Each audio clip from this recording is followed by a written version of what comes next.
नमस्कार, सत श्री अकाल, वनक्कम। आप सभी का स्वागत है जन आक्रोश यूट्यूब चैनल पर और हमारा उद्घोष वाक्य है जन आक्रोश सत्य की आवाज। आज का हमारा विषय है कैसे हिंदुओं के मंदिरों को लगातार निशाना बनाया जा रहा है, उसे एक घृणित साजिश का भाग बनाने का प्रयास किया जा रहा है। कहीं महाराष्ट्र में कुछ लोग घुसकर एक शिवलिंग यानी कि एक ज्योतिर्लिंग जो नासिक के त्र्यंबकेश्वर में स्थित है, जिन्हें त्र्यंबकेश्वर ज्योतिर्लिंग के नाम से जाना जाता है, उसे ढकने का प्रयास किया था। तो कुछ महीनों बाद अब यूपी से एक खबर आती है कि वहां के हापुड़ में एक देवी जी के मंदिर में सुबह सुबह 4 बजे घुसकर एक व्यक्ति नमाज पढ़ता है। यही घटनाओं को देखते हैं और उत्तराखंड में हुए एक घटना जिसमें हिंदुओं द्वारा एक जबरदस्त प्रदर्शन किया जाता है, जिसे बहुत सारे लोग गलत और अनैतिक बताने का प्रयास करते हैं, लेकिन वह इन सब घटनाओं पे बोलने से बचते हैं।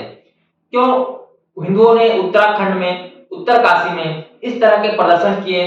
क्यों उन्हें यह कहना पड़ा, उन्हें घर से बाहर निकलना पड़ा कि उनके बच्चे, उनके मंदिर, उनके धार्मिक स्थल सुरक्षित नहीं है? भारत जैसे एक महान देश में अगर ऐसा होता रहेगा तो हम इसे किस प्रकार से बर्दाश्त करेंगे? इस तरह के बातें उन लोगों द्वारा कहा जा रहा था और कहीं ना कहीं इन घटनाओं से उनकी बातों को बल मिल रहा है। चलिए इसी विषय पर हमारे साथ बात करने के लिए हमारे 2 मेहमान जुड़ चुके हैं। पहले हैं दिनकर जी, नमस्कार, और दूसरे हैं मनीष जी, नमस्कार। मैं पहले इस विषय पे दिनकर जी से उनकी राय पूछना चाहूंगा। दिनकर जी, आप इस पर क्या राय रखते हैं? थोड़ा मैं विषय पे जोड़ डाल। देखिए, जिस तरह से किसी विशेष धर्म के द्वारा हिंदू धर्म के धार्मिक स्थलों पर चादर चढ़ाना, नमाज पढ़ना, कुछ ऐसी अनैतिक कार्य किया जा रहा है, ये सारी घटनाएं किसी बड़ी साजिश की तरफ इशारा करती है और किसी विशेष धर्म के द्वारा हिंदू धर्म पे इस तरह से इनके धार्मिक स्थलों पे गलत अनैतिक चीजें करना ये बिल्कुल भी शोभा नहीं देती है। और ये जो देश है, ये धर्मनिरपेक्ष देश है, तो ऐसा तो बिल्कुल भी नहीं करना चाहिए था। मैं दिनकर जी की बात सहमत हूँ। कहीं ना कहीं देवभूमि में ये जो घटनाएं हो रही है, क्या इसके पीछे वो साजिश नहीं दिखती जिसमें एक खास क्षेत्र में, जो भारत के सीमावर्ती क्षेत्र है, वहां एक खास वर्ग को लाके बताया जाने लगता है और एक खास बैंकिंग सिस्टम के थ्रू इन्हें फंड किया जाता है, जिसमें आईएसआई, कुछ विदेशी बैंक और नेपाल की एक जानी मानी बैंक, जिसका मैं नाम नहीं लूंगा, जिसका कई बार नकली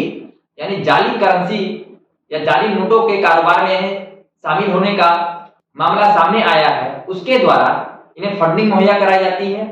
और एक खास क्षेत्र में जहां नेपाल बिहार बॉर्डर, वहीं Uttarakhand China border, Uttarakhand Nepal border, वहीं उत्तर प्रदेश नेपाल बॉर्डर, इन सब जगहों पर इन खास वर्ग के लोगों को बताया जाता है।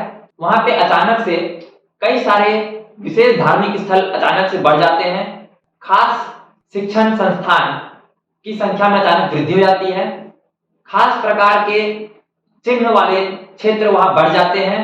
क्या ये सब एक पैटर्न के थ्रू नहीं हुआ? क्या ये सब एक साजिश की ओर इशारा नहीं करता? क्या वहां रोहिंग्याओं को लाकर नहीं बसाया गया? अवैध बांग्लादेशियों को लाकर क्यों बसाया गया? इन सब सवालों का जवाब। और वहीं जो ये मंदिरों के साथ हो रहा है, एक के बाद एक के बाद एक, क्योंकि उत्तराखंड भी देवभूमि के नाम से जाना जाता है और वहां अनेक तीर्थ स्थल और अनेक मंदिर हैं, तो क्या ये कहीं उन तीर्थों पर ही हमला करने की साजिश तो नहीं थी, जिसके प्रतिकार में हिंदू संगठन वहां खड़े हुए हैं? और उत्तराखंड ही इतना जरूरी क्यों? क्योंकि कहीं ना कहीं बद्रीनाथ जैसे 4 धाम वाले क्षेत्र में उसमें आते हैं, तो वहीं वहां केदारनाथ और अन्य दैविक स्थान वहां मौजूद है, जो करोड़ों हिंदुओं के मानस और धार्मिक चेतना का केंद्र है। क्या उन्हें टारगेट करने के लिए इस तरह के षड्यंत्र नहीं रचे जाते हैं? तो चलिए हम मनीष से जानते हैं कि उनकी राय इस विषय पे क्या है। मनीष, जैसा कि अभी देख सकते हैं कि अभी दिन पर दिन अलग अलग तरीके, जो धर्मांतरण के अलग अलग तरीके आ रहे हैं। कभी लफ्ज जिहाद, कभी हमारे जो हिंदू के जो आस्था जहाँ रखने वाले मंदिरों में उनका उपयोग करके, कभी जो बच्चे हैं, जो नौजवान हैं, उनको एक गेमिंग के माध्यम से अलग अलग तरीके से अपना रहे धर्मांतरण करने का। अभी मैं आपको एक कहानी सुनाता हूँ। एक गाँव की कहानी है। एक जो खास समुदाय से कुछ लोग आए थे वहां पर, और वो अपना पहचान छिपा कर, मतलब एक हिंदू की लिबास में, वेशभूषा में एक साधु बनकर आए थे। तो वो साधु बनकर आए थे उनके पास एक गाँव में। तो गाँव में तो आपको पता है कि गाँव में उतनी जानकारी नहीं रहती है, कि नॉर्मल सब रहते हैं कि कुछ पता नहीं चलता क्या देश में क्या चल रहा है। नॉर्मल एक परिवार में हँसता खेलता परिवार रहता है। तो वहाँ पर वो लोग आए और उनके बारे में पूरी कहानी, मतलब कि कैसे परिवार है, कैसा, मतलब उनके पास पूरा आधा एक घंटा बैठकर पूरा उनके बारे में चर्चा किया उनके साथ, और उनके बारे में पूरा डिटेल्स उनके साथ लिया, ठीक है उनका। और उसके बाद उसके सारे डिटेल्स लेने के बाद वो वापस चलने लगे। फिर वो उस तरह से कितने घरों से उस तरह के डिटेल्स लिए। फिर उसके बाद कुछ लोगों को उन पे शक हुआ, तब उनका हल्का फुल्का जांच करने के बाद पता चला कि ये तो किसी खास समुदाय से आते हैं। तो फिर उसके बाद उनको कानून के हवाले किया गया। तो इस तरह के तरीके, अलग अलग तरीके अपनाए जा रहे धर्म को परिवर्तन करने के लिए। तो ये क्या सही है? मुझे तो पूरा गलत लग रहा है कि एक राष्ट्रीय विरोधी के षड्यंत्र रचाया जा रहा है किसी खास वर्ग के द्वारा। मैं मनीष जी की बात से काफी हद तक सहमत हूँ। कुछ खास वर्ग के कुछ खास लोग जो इस तरह के मामलों को अंजाम देते हैं, अन्य लोगों के धार्मिक स्थलों को, मान्यता वाले स्थलों को इंक्रोच करना, उस पर कब्जा करना, उन्हें भ्रष्ट करने का प्रयास करना, ताकि सामने वाले समुदाय पर मानसिक दबाव बनाया जा सके। अलग अलग वेशभूषा धारण करके अन्य समुदाय के प्रतिष्ठित धार्मिक वर्ग के लोगों का पहचान बनाकर किसी एक छोटे से गांव में जाना, वहां के लोगों को धर्मांतरित कर देना, ऑनलाइन गेम के माध्यम से धर्मांतरित कर देना, ब्रेन वॉश करके। ऐसा ही एक मामला सामने आया जहां एक पिता को एक बेटी जिनकी 18 साल की है, उनके पिता को कन्वर्ट कर दिया जाता है, धर्मांतरित कर दिया जाता है इस लालच में कि उन्हें व्यापार दिया जाएगा। जब यह बात उनके परिवार को, उनकी बेटी को, उनके पत्नी को पता चलता है, तब वह कानून का सहारा लेते हैं। यह मामला सामने आता है।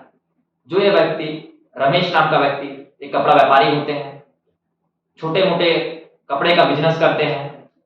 उन्हें कुछ दिनों तक अपने बीच रखा जाता है, उनका ब्रेन वॉश किया जाता है, जो काफी हद तक वो कामयाब हो जाते हैं, वो धर्मांतरित हो जाते हैं, उन्हें प्रलोभन दिया जाता है। तो कहीं ना कहीं सारा का सारा समाज आज इस खतरे से जूझ रहा है। कहीं ना कहीं उत्तरकाशी, उत्तराखंड या फिर अन्य राज्य ये इस ओर इशारा करते हैं कि कैसे एक वर्ग को खत्म करने का, एक विचार को खत्म करने का, एक संस्कार को खत्म करने का, और भारत की संस्कृति, जो सांस्कृतिक राष्ट्रवाद का नारा हमारे बीच आजकल बहुत प्रसिद्धि में है, उसे ध्वस्त करने का प्रयास है। हो सकता है इसमें विदेशी फंडिंग हो सकता है, लेकिन कहीं ना कहीं इसमें भारत के ही कुछ लोग शामिल हैं जो मूल रूप से भारत में ही रहते हैं, क्योंकि केवल बाहरी लोग बिना आंतरिक सहायता के इस कार्य को अंजाम दे नहीं सकते हैं। इसी विषय पर मुझे बात ध्यान आता है कि हमारे पूर्व सीडीएस जनरल बिपिन रावत कहा करते थे कि भारत 2.5 फ्रंट वॉर की चुनौती से जूझ रहा है, 2.5 मोर्चों पर युद्ध। 2 मोर्चे तो हमें साफ दिखते हैं, एक जो पाकिस्तान है, दूसरा जो चीन है। लेकिन जो आधा फ्रंट जनरल बिपिन रावत कहा करते थे वो क्या है? क्या वो इसी ओर इशारा नहीं करते थे? क्योंकि वह एक सेना के कमांडर थे, चीफ थे, उनके पास खुफिया जानकारियां भी होती है, क्योंकि उन्हें इस तरह के कार्रवाई को अंजाम देना होता है। कहीं ना कहीं वो इस खतरे को भाग गए थे। किसी भी देश को बाहर तोड़ना बहुत मुश्किल होता है, लेकिन अगर उसको अंदर से ही तोड़ दिया जाए, पूरी तरह से विभक्त कर दिया जाए, उसके संस्कारों को तोड़ दिया जाए, उसकी संस्कृति को तोड़ दिया जाए, फिर वह देश अपने पैरों पर खड़ा नहीं रह सकता।